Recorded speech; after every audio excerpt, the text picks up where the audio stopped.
namna ya kupata wateja. Sasa hawa wateja tutawapataje?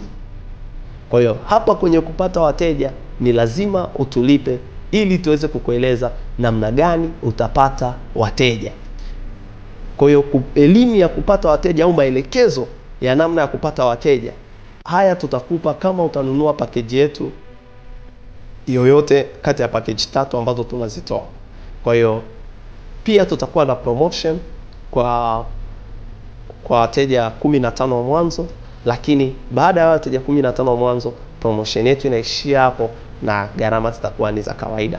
Wateja wote ambao watalipa kipindi cha promotion mtalipa 1050 kwa mwezi mmoja, lakini bila promotion package yetu ya kwanza inaitwa do it yourself au fanya mwenyewe ambayo ni 500,000 kwa mwezi mmoja.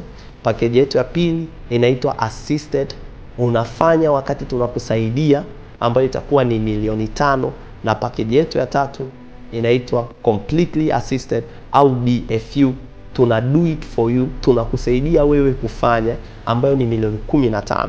Na kwenye hii package yetu 15,000 tunakuhakikishia kwa unapata wateja watatu waliokulipa.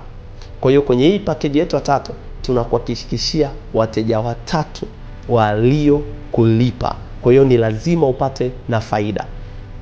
Kwa hiyo ukijiunga na sisi ndio tutakupa hizi mbinu za namna ya kupata wateja. Ila safari bosa tuishi hapo. Kwa maana bado tunasonga mbele.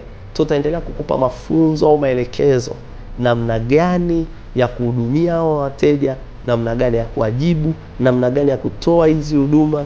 Kuanzia mteja ametoka Ulaya amefika airport, ni jambo gani unatakiwa ufanye mpaka utakapomrudisha airport. Haya maelekezo yote tutakupatia ili biashara yako ya utalii ifanikiwe.